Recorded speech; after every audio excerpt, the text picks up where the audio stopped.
Um, Hello, everyone, and welcome to our second episode of the Development Diary series. This week, our first team that we have is Mage. We have Ben, Rose, and Alfie. Alfie. I apologize. I've It's got fine. names.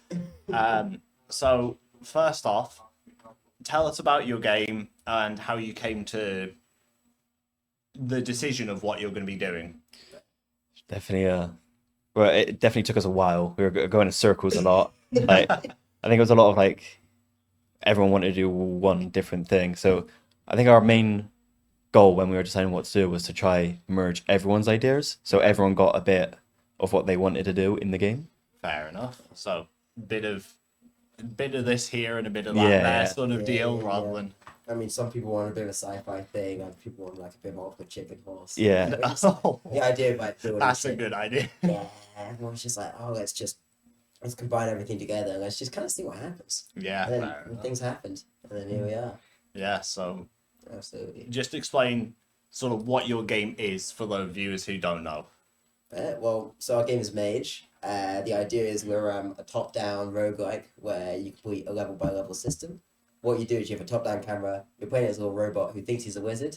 So he's trapped in this wizarding world that you're not quite sure if it's a wizarding world or not.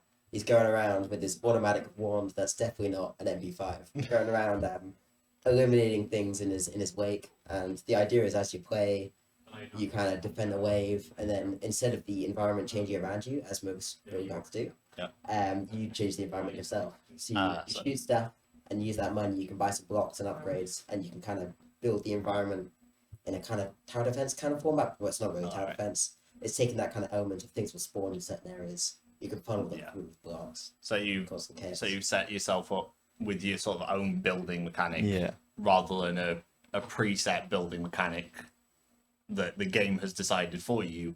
You can decide the building mechanic on your own. It's having that player control over it. That's where the strategy comes from. Like, Yeah. instead of like your sort of your average roguelike like Vampire Survivor, or like there's mobile games where you build your weapons, you like get your passive items and stuff. You progress through building the level, like using strategies like Yeah. that. So, and with the art style, you were saying some people wanted a bit of sci-fi and some people wanted Bit sort of fantasy. ultimate chicken horse style and a bit of fantasy.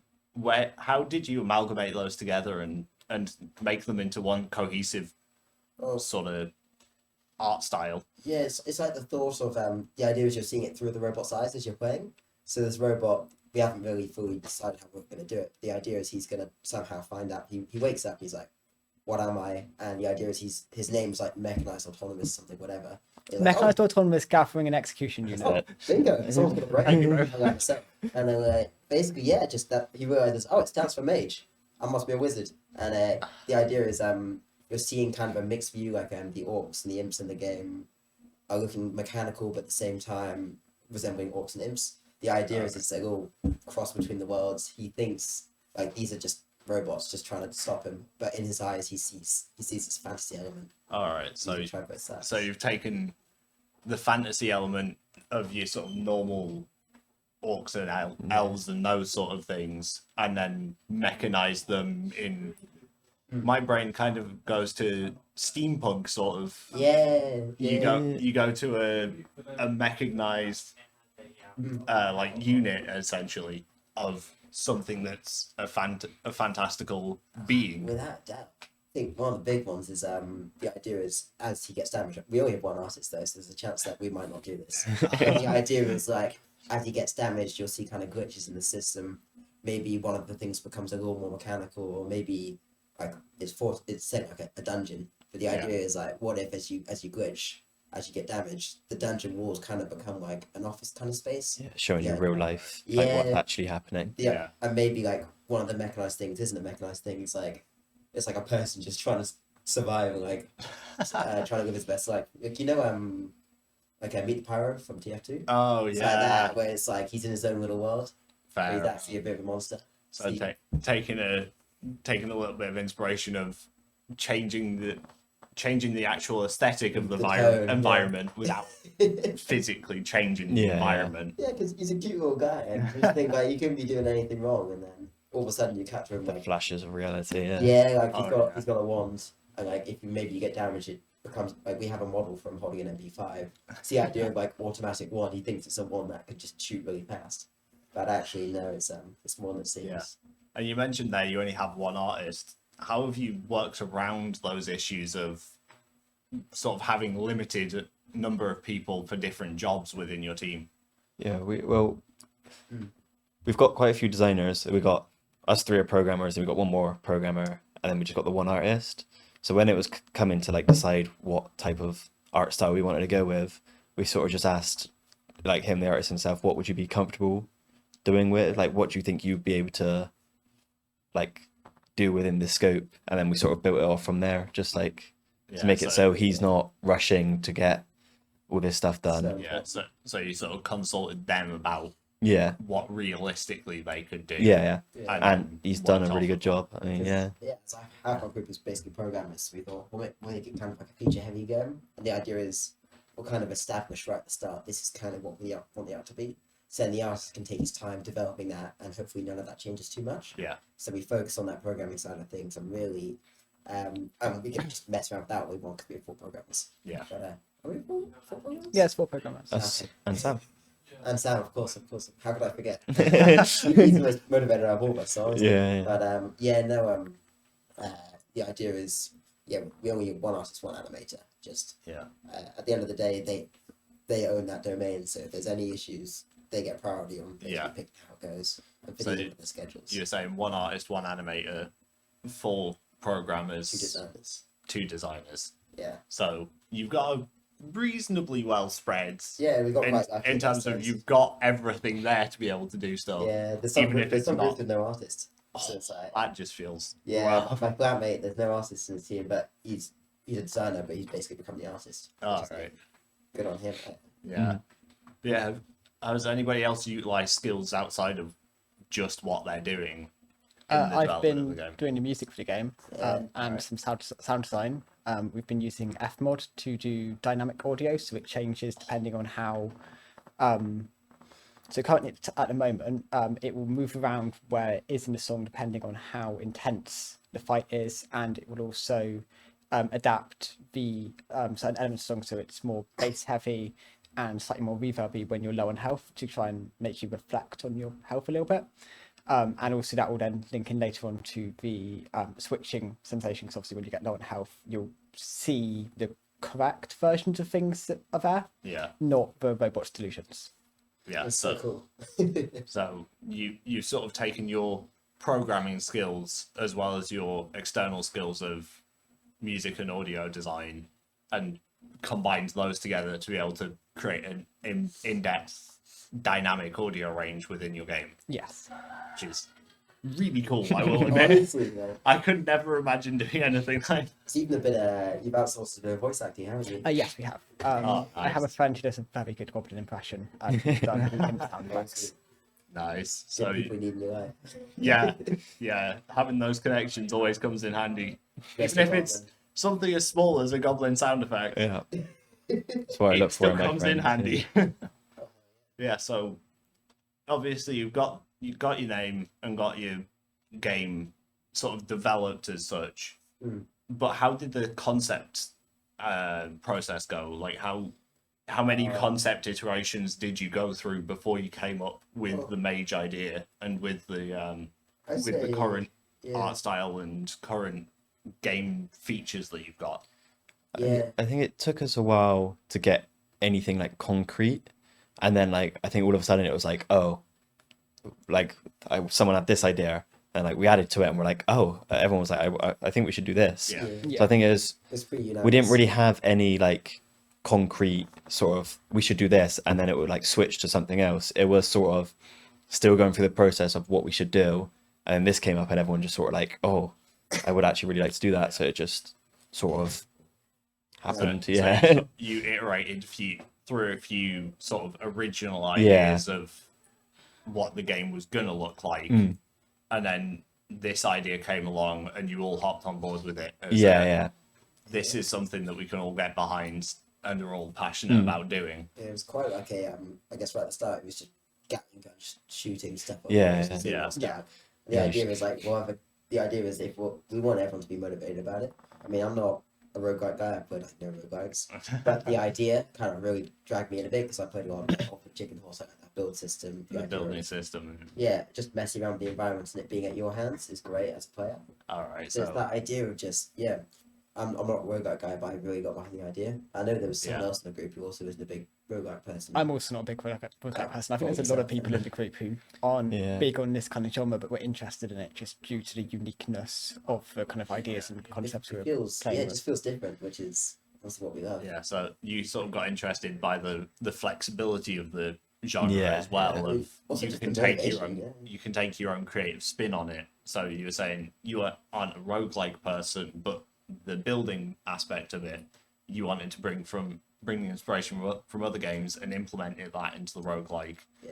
So it's that sort of like flexibility Yeah. and creative freedom that you get with such a broad genre like roguelike, because you've got your traditional roguelikes obviously, but as you were saying, it doesn't have to be like that. You've got the building mechanics that you can bring in, or you've got all of these other different sort of little features Yeah. that you wouldn't think that would make a big difference, that you've thought of and brought in, that fundamentally as such change the way you play the game. It really Yeah. feels like everyone's all what they're a little bit in because there's so many different. It's such a broad genre.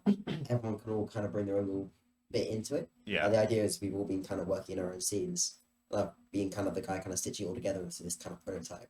The idea that there's a little bit of everyone in the prototype, yeah, and it's honestly just, I mean, you're saying a bit like at the start, just the motivation of just everyone just seemed really excited about the idea, and Yeah. I'm the kind of guy where if other people are motivated, then it motivates me. I'm like, hell yeah, we just ride the wave and see where it takes Yeah. us. And I mean, everyone seems to be really passionate about it, and I think that's the main thing. yeah.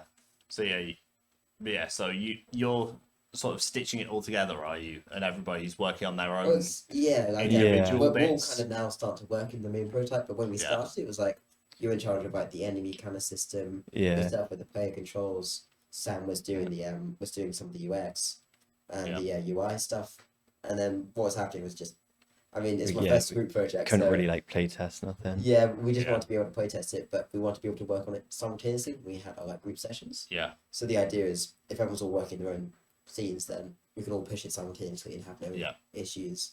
And then I'm just kind of was communicating, kind of giving it a little stitch, and Yeah. so many errors. And the fun part is everyone all programs their own different way. So, Yeah. for example, Rose is God's gift to programming, so good, I have to say. Holy. And then myself, I'm just using GameLogic.find for everything. Get as inefficient as possible. The tags. Honestly, yeah, Rose might strangle me to death at some point, but it's more. I can see that face. That's the face of someone who wants to kill me. But yeah, no, just the idea is it's fun trying to see how everyone programs and trying to kind of stitch it together. Yeah. It's completely new for me, so it's a whole new challenge. yeah. And we're So- like working on each other's scripts as well every now and then. So it's like trying to keep up with like With it, how everyone else scripts is Yeah. just a bit. Oh, it's a new challenge. Yeah, yeah. Obviously Yeah. something that's fundamental in the industry because collaboration is so important in this industry, but yeah, it's something that which I'm so happy we're doing this course for is we all learn this stuff on our own usually because programming especially yeah, it's a very solitary thing. You learn on your own PC just in a room with your Yeah. with your blinds closed with like Minecraft on the other tab. yeah, But now we're actually together and working together is a really important skill. a different skill as well, in terms of rather than just working on your own little It's so project for your own fundamental. enjoyment, Yeah. you have to have that flexibility to work with other people and conjoin everybody's individual way of doing it into And one. you can make so many mistakes. Like with myself, with Sam, there's been a few times where I've accidentally edited things on the prototype and that breaks his end. And the idea is, hey, I'm used to it, and I didn't think of that being an issue, and then I'm like, oh yeah, of course, he has to spend time then fixing it on his end, which Yeah. then eats into his development time. And so it's something that's taken us a few weeks to really get into the mindset of, but because everyone works at different paces as well. Yeah. I mean, everyone's all working in different days of the week, and it's the idea of not everyone's on constant communication. Yeah. So someone could have broken something on my end, and then I'm trying to get a response, but they're not there because they're, they have their own lifestyle. Yeah. Which is just at the end of the day, fair enough. Yeah, so we have a build here. Who's going to be playtesting it, or do I don't you want know. me to try and playtest it, or Do you Yeah. want to go? Yeah. I mean, we could give it a join you. go? Let's do it. Let's do it. One of you wants to Don't know. sort of show me, and we can talk through it. And Why not? So this is our little guy right there.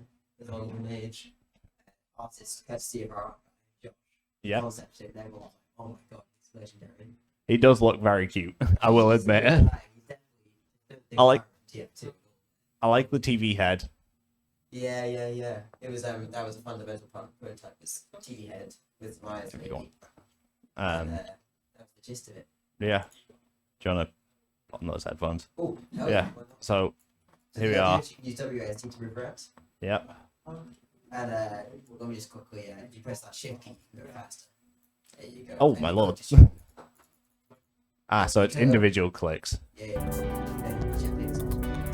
Yeah. You then have money. Yeah. Use that to have 5 blocks. Okay. So you go around, buy whatever box you want, but these are all the same, though. We tap to the same one. Yeah.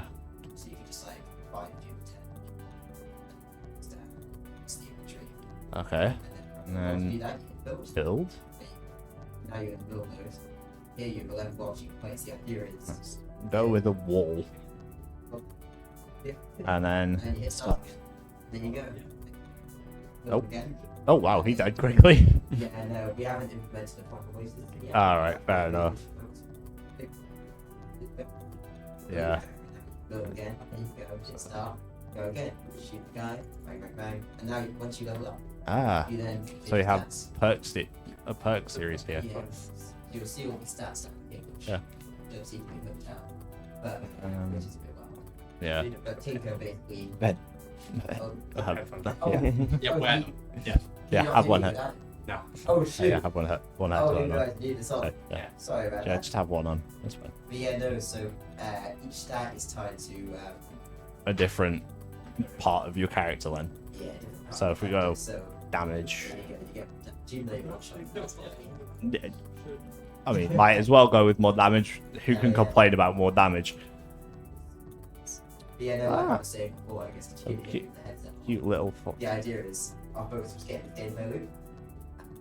Gameplay loop is just you shoot shit, you buy stuff,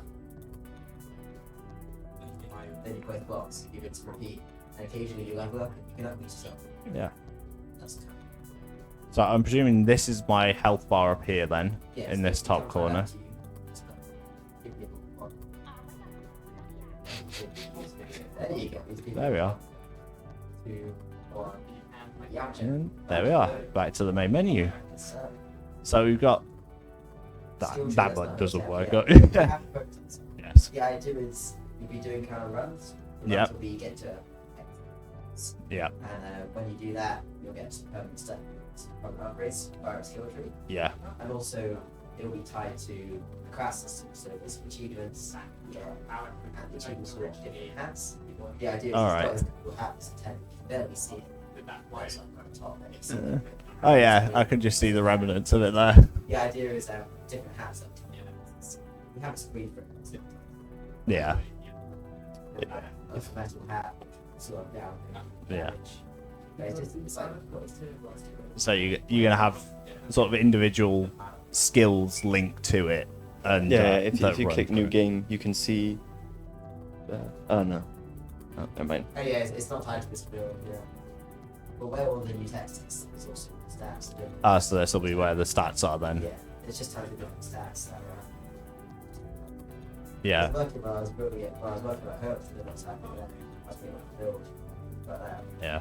yeah, no, the idea is you shoot stuff, you buy, there'll be different types of blocks. Yeah. That's a big one. So right now we just have one by one by one. We're Yep. gonna do like slime blocks, bounce builds off more teleportation devices to like, lead enemies into traps and stuff. Yeah. The idea is we want to make sure that we balance the system between shooting and building. So we Yeah. don't want but at the same time we don't want to just building. Yeah. So it's the balancing process between the two of what's gonna be- what good and what's not going to be good and what's going to fall where. Can I also say I love this music?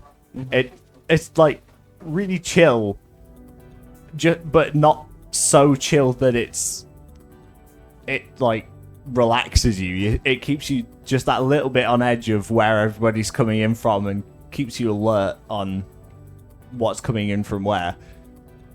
Yeah, so that's your so that's your current prototype build then. Is there, so you were saying you have a couple more bits done from this prototype build that aren't necessarily in this version. What are the sort of specifics on those then? Because you were saying Yeah, we have patterns. Yep. At the moment, we only have 3 classes. Yeah. The idea is it'll be fun what achievements you can do them. Yeah. Just ask.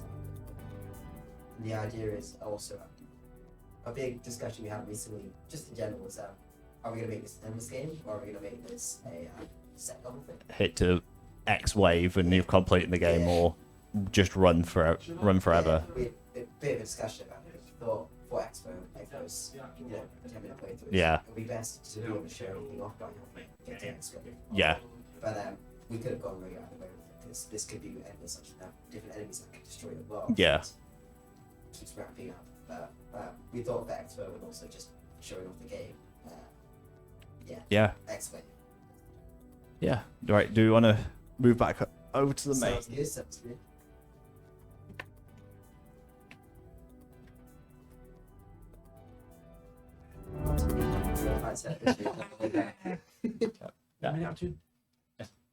Yeah, so as you were saying that, obviously these are all going to be shown off at an expo at the end of the year with that 10-minute sort of, was it a sort of time requirement as such? Yes. Yeah, you have to like be able to show off like sort of the whole main gameplay loop in 10 minutes. Yeah. So it is just sort of what I get.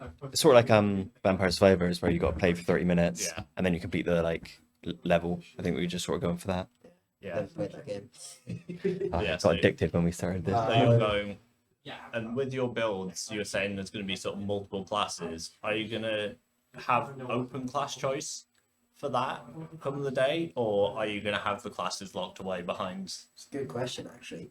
I would say on the expo, yeah, we do open class. I would say. On the open class? But, Just sort of demonstrate that you could do this, to Yeah, unlock we'll these. have it all unlocked on the expo day. The idea is we'll have everything all kind of in the open. But the idea is we still have to, all that kind of outside the gameplay loop stuff is still stuff we got to confirm. Because, I mean, a priority for us was just having something we can test. Because we Yeah. know there's going to be a lot of balancing with this game. Yeah. So having a prototype, like also in the prototype, there's a dev menu for, which is a bit of fun. You can hit escape and you can modify all the stats as much as you want. Just, right.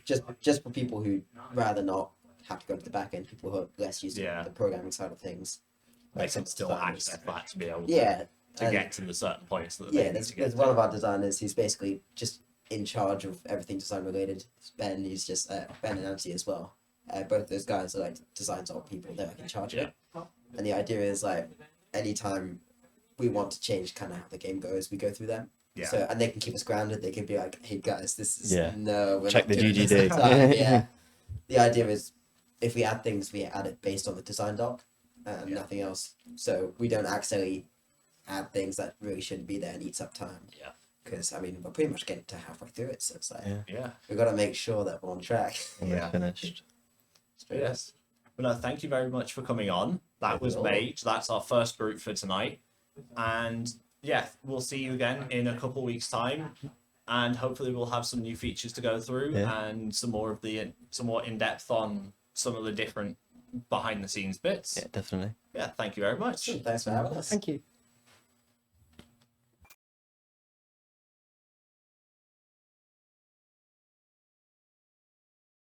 And welcome back. We have our second team here. This is Emmanuel from Team 1, and their game is Hell Frozen Over. So, Emmanuel, if you'd like to talk to us about your game, so what it is, what genre we'll be playing and following, and those sorts of things behind, like the key features behind your game. So, Hell Frozen Over is an asymmetrical co-op action game. Yeah. Where you play as a Valkyrie and a lost soul traveling down into hell. It's because it's Norse mythology, so you're Yeah. traveling down into hell in order to start Ragnarok, because the setting of the game is you're in you're in like Yggdrasil, like Yeah. in like the northern like pantheon of gods. Yeah. And Odin has decided he doesn't want Ragnarok to start, and so he's locked away Skull and Hati, who are the two wolves that eat the sun and the moon and signify the start of Ragnarok. And so you, as the players, are going down there in order to start Ragnarok, because the entire world has become a frozen hellscape. All right. So your entire game is based around this Norse mythology and the sort of historical impact of Norse mythology. Yes. And I'm presuming your art style is also sort of reflective of. Yeah, so our The- character designs, like I took a lot of inspiration because I'm the animator. Like, Yeah. I'm the lead animator on the project, but I also did all of the models and character designs. All right. And so for the Valkyrie, I was really inspired by like Northern or Norse like Viking armor, and like how Valkyries are traditionally predicted. Presented. Depicted. Presented or Yeah. depicted. Yeah. Yeah. But yeah. So you've taken that historical inspiration for all of your information and design, art design behind the game. Yes. Who else have you got in your team then? Like, have you got a lot of animators, a lot of developers, programmers? Sort of, what does your team split look like? Okay. in terms of- So our team split is we have one animator / artist, which is me. And then we have another artist, Tristan, but he's an environmental artist. So all Okay. of like the assets that have been in the environment were created by him. Yeah. Then we have our designer, Oliver. And Yeah. he's also done a little bit. He's done like a lot of programming. Yeah. We have two programmers, Aiden and Daniel. We have our writer, Finn, and then we have Flora, who's doing the music for the game.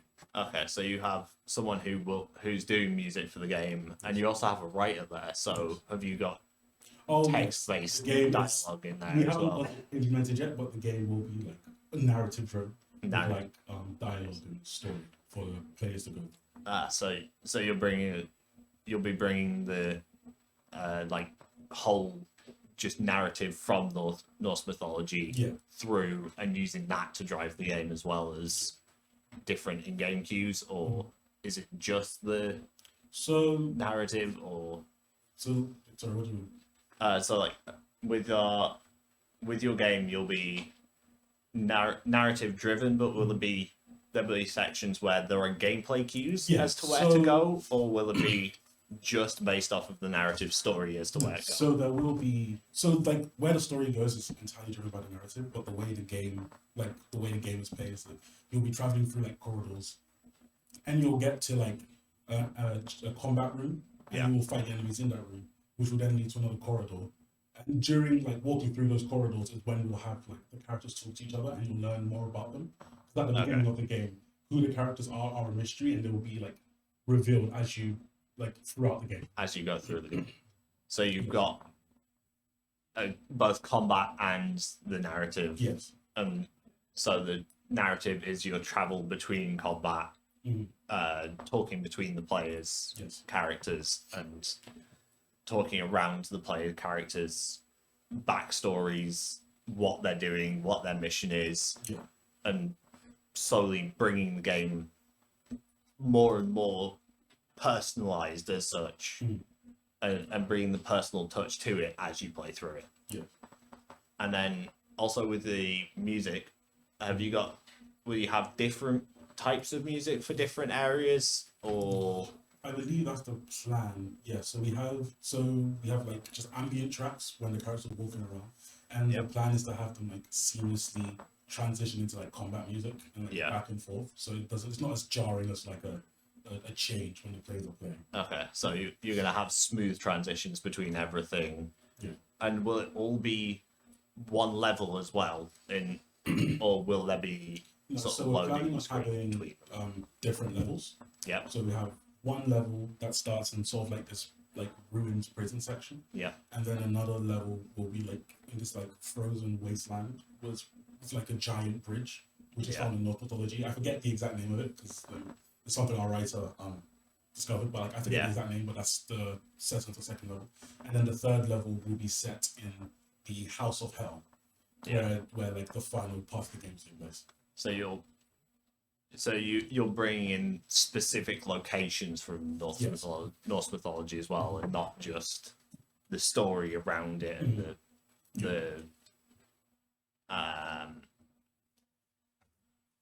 the sort of, I don't really know how to put it, but like instead of just the story, you've got the story and the places linked to the story, and everything visually wise all links into those places as well, Mhm. rather than sort of having your own visual style Mhm. with the around Norse mythology. Yeah. It's all historically based Yeah, within so mythology. obviously we're following Norse mythology, but we're not following it 100% because Yeah. obviously we're trying to create our own story. Yeah. And so we're kind of taking the God of War approach, where a lot of the characters and the places are based on like actual mythology, Yeah. but the ways that we have them interact with each other isn't something you'd actually see in mythology. Yeah. Because in the actual mythology, Odin doesn't lock away Skull and Hati like to stop Ragnarok. Ragnarok just happens. It's not something he can control. But Yeah. in order to like craft the story we're crafting, we've had to take elements that are true and like imagine how they would interact with other elements that they hadn't interacted with before. Yeah, twist them Yeah. a little bit as well. So yeah. And we do have in the background on our TV screens here in the studio some just background footage playing from your game, and I must say the lighting looks incredible with how the lighting's sort of been implemented. Are you planning on keeping that sort of lighting throughout the entire game? Yeah. Because I must say it looks great. Yeah. So something I forgot to mention is that like one of the core mechanics of our game is this idea of light and dark. Yeah, So the Valkyrie has sort of like this circle of light yeah, that's around her, and the Lost Soul, he can't enter that light because like the light damages him. yeah, And so the players have to kind of like weave their way around each other, trying not to hurt one another, whilst they fight enemies that are also of different types, which is light and dark. yeah, And we chose the light and dark mechanic because it fits really well into the overall narrative of the game, where obviously the players are trying to find Skull and Hati, where Skull, I believe Skull is the wolf of the moon and Hati is the wolf of the sun. It might be the other way around, but basically you have like the light and dark, yeah. where You Skull have, and Hati eat sun and the moon, start Ragnarok, and so the players also light and dark have to have to like free them.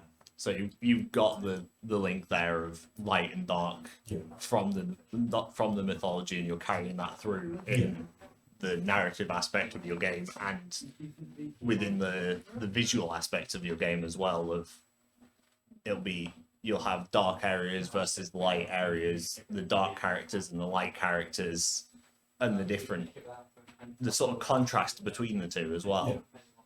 But yeah, so how did the concept ideation come about? So originally, when we started the project, we were just like so the way the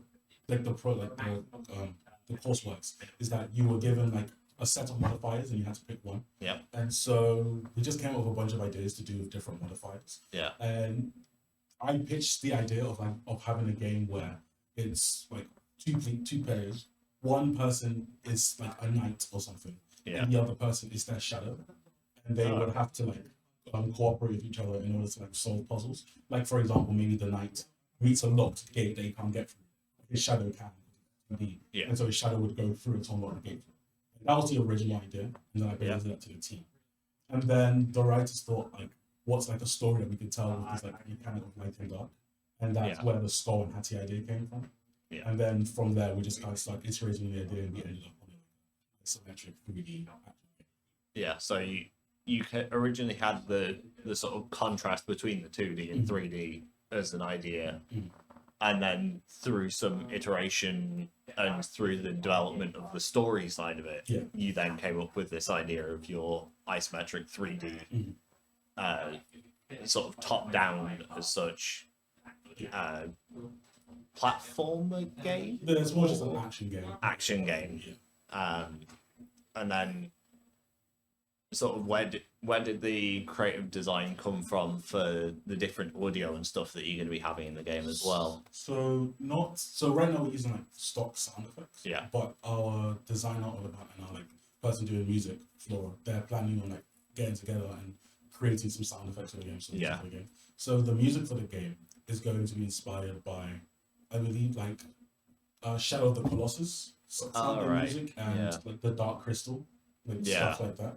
And so yeah, you'll have that kind of music in the background. So you're going to sort of draw inspiration from other places that have a similar sort of storyline as such, as well as the similar vibe, and take that inspiration and make it into something your own as well for the game then. Yeah. But yeah, also just another question to do with animation and stuff. Yeah. What is your animation style going to look like? Is it going to be smooth and fluid? Are you going to have differences between the movement for the light and the dark side? Yeah. So as it stands right now, and this is the way we're trying to keep it, is that because we're trying to make it asymmetrical, we want the players to feel different when they move around. And so as it is right now, player 1, who is the Valkyrie, they move a lot slower than player 2. Yeah. And when they attack, they have like a wider range of their attacks. They have a spear, but they also attack slow. At least that's the that's what we're trying to get. Yeah. And then player 2, they move a lot quicker than player 1, and their attacks are a lot shorter range, but they attack faster. Yeah. So you're going to have the contrast between the two then. Yeah. Yeah. If you want, we have your game loaded up on there. You can show us some of the game if you want. Yeah. So if you want to hop on and we'll look at some of your game, and look at some of the different aspects that you've got in it currently. Yeah. If you want to put one side of the headphones on. It is. Sorry, put that one. It is 2-player, so it is alone. It's all right. It should be fine. Yeah, it's going to be a bit difficult with the setup that we've currently got. It should be fine. So yeah, as you can see, like, so this is a light enemy, and the way the light enemy works is it charges at player 1. Oh shit! It charges at player 1 and like creates like a patch of light for player 2. Okay. And then these are the dark enemies you have implemented. And basically the dark enemies, they will try and like suck the light source out of player 1. And when they completely drain the light out of player 1 will explode into like little pieces of light that you have to collect. Oh shit. Yeah. Yeah. And I see you've got a bit of a tethering mechanic between the two as well. Yeah. So is that to keep them from going too far apart, or is that? Right now it's purely visual.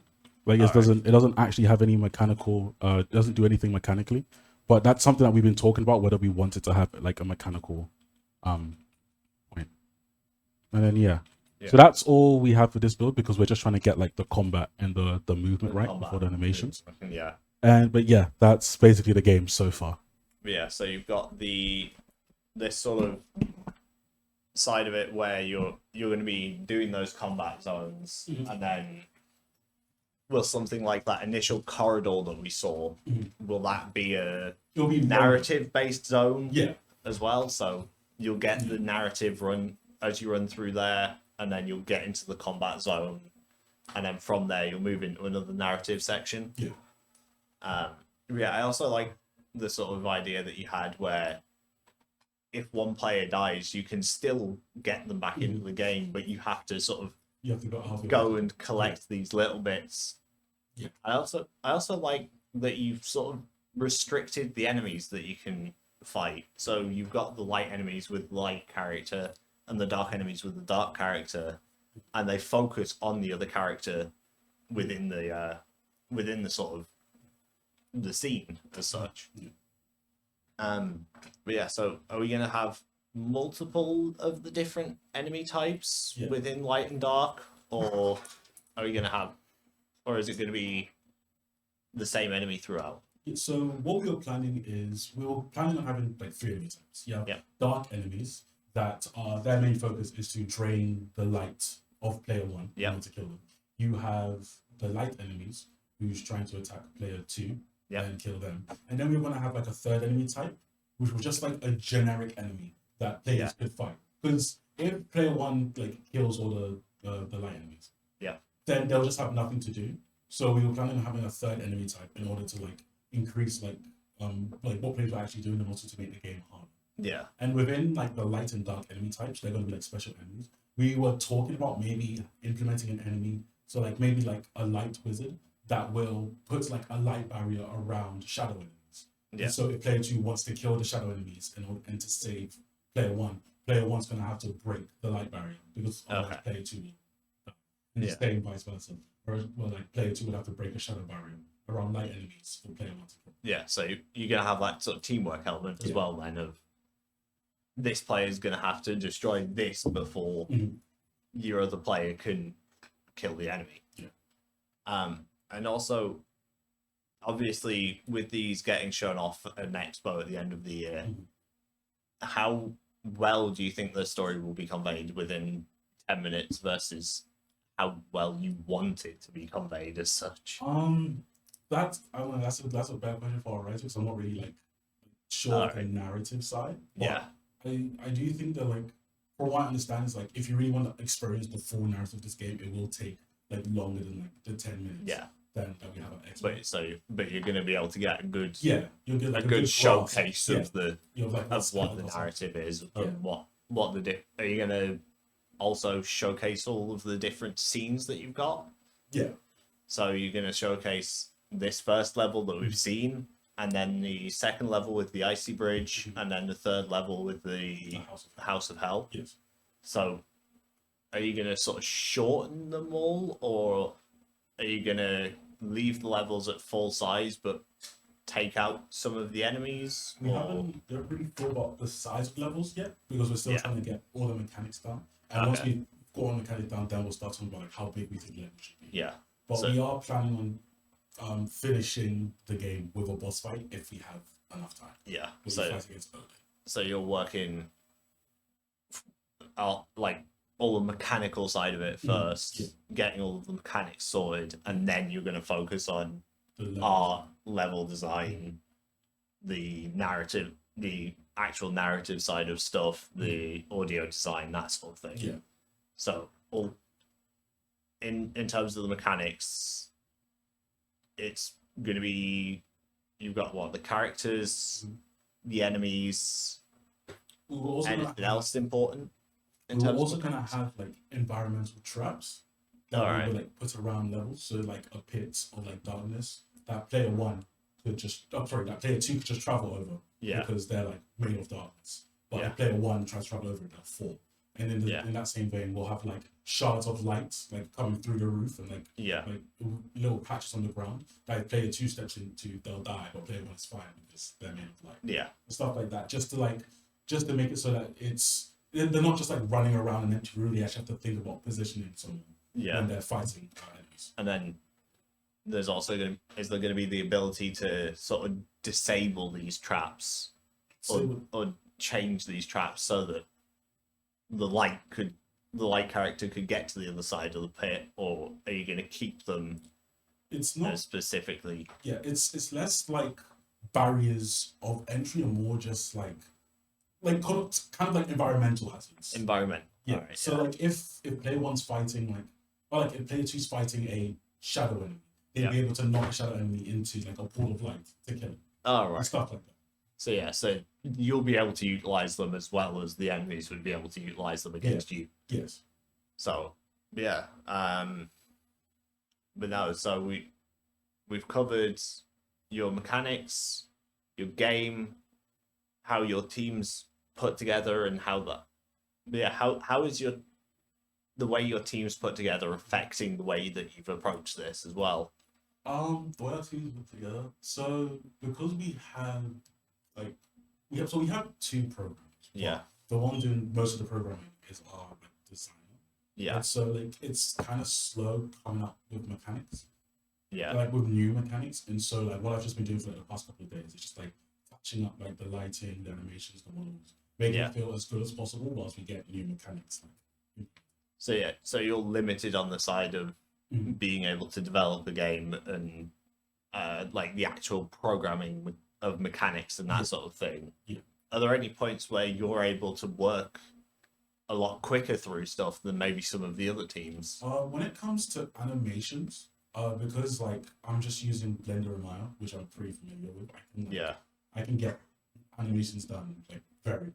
So you were able to work through those animations quickly, work through everything quickly, and get out the product for your other team members to be able to look at and go, okay, I like this idea, I don't like this idea. And how has that process gone of being able to iterate on ideas and put them out to your teammates and go, what do you think of this idea, and what have their sort of responses been? Has everybody been good with being able to give feedback on different ideas? So we mainly do like feedback and like iterative stuff when we're together, like actually physically together, and that's when it's like really good and like really because one of us will come up with an idea and then someone else will say that's a cool idea, but what if like we change this and then we change that, and that's just how we get like different things going. And like especially with I like last week when we had like the play test where we had other teams playing our game, we had like a lot of feedback that we could build upon, and that's how we came up with ideas like having different enemies, creating barriers so that it feels more cooperative. Yeah. So thank you very much for coming on. We'll see you again in a couple of weeks, and that has been Hell Frozen Over. Thank you very much for coming to our stream, and that's been episode 2 of our Development Diaries.